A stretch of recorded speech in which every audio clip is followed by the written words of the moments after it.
Ini jujur ya, jujur. Kira-kira ketika kita kerja di satu PT atau satu perusahaan atau katakanlah tukang bangunan misalnya, lalu kemudian kita dikasih tip toko besi, mau enggak kita? Oh gitu kok ngeritik koruptor.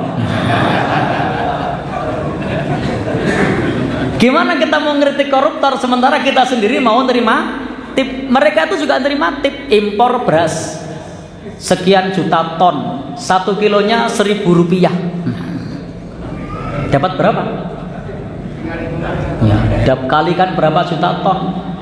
Sama juga ketika ada orang jadi kepala sekolah, lalu kemudian ada orang yang jual buku, lalu penjual bukunya bilang, Pak, nanti kalau laku Bapak setiap bukunya saya kasih sekian. Lalu ada kemudian penjual buku yang lain, harganya lebih murah, tapi kepala sekolahnya tidak dapat tip. Kira-kira kepala sekolahnya milih yang mana? Nah, tuh kan. Kalau mentalnya seperti ini, ya sama.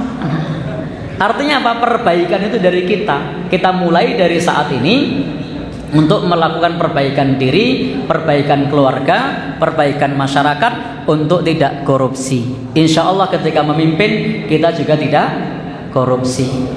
Sehingga kita ini sering mengkritik para pemimpin, sementara kita juga berada di lubang yang sama. Bedanya kalau mereka gede-gede, kalau kita kecil-kecil. Karena tidak dapat peluang saja. Kalau dapat peluang bisa jadi kita juga korupsi yang gede. Baik Bapak Ibu, dalam agama kita hukum tip boleh enggak?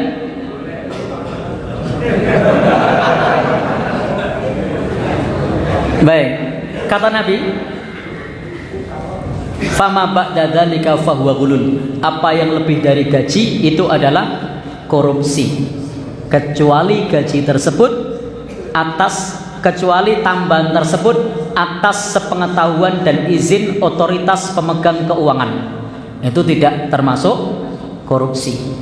Ketika saya sebagai seorang tukang bangunan lalu belanja di toko besi dan saya dapat tip, maka tugas saya agar tip saya halal, tinggal saya bilang kepada juragani, Pak Juragan, tadi saya pas belanja di toko besi saya dapat tip.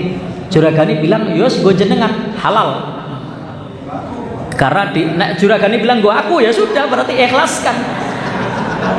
Karena kita bisa dapat tip itu tadi semata-mata kita diamani oleh juragan, maka tip, potongan dan lain-lain itu haknya siapa?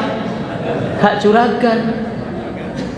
Maka seringkali karyawan, anggota DPR, menteri itu merugikan negara karena dia merasa bahwa itu adalah haknya sendiri, padahal dapat potongan impor beras tadi itu hak siapa sebenarnya?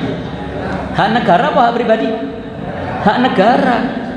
Sama juga ketika dapat potongan di toko besi tadi, haknya juragane apa hak kuli? Hak juragane. Seorang kepala sekolah yang tadi ada buku tadi, potongan buku, kira-kira potongan buku tadi hak sekolah apa hak kepala sekolah? Hak sekolah. Ya. Tapi kan yang semacam ini merata kan? Umum kan? Ya. Maka biar halal, kalau kepala sekolah dapat potongan itu ya izin ke dinas pendidikan, boleh tidak saya ngambil? Kalau dinas pendidikan tidak boleh ya jangan diambil.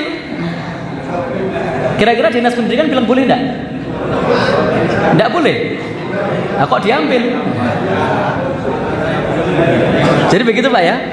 Jadi konsepnya adalah kita ini perbaikan umat. Kita mulai dari diri kita sendiri. Kita sering vokal mengkritik para pejabat yang korupsi, tapi kita sendiri mau menerima tip. Saya dulu pernah kerja di penerbitan. Setiap kali saya kerja dengan perusahaan rekanan, itu apa kata perusahaan rekanan? Niki diskonnya ditulis mboten. Jadi ternyata customer service-nya yang ngajari korupsi. Dia bilang niki diskonnya ditulis mboten. Dan saya lihat antrian yang lain bilang mboten.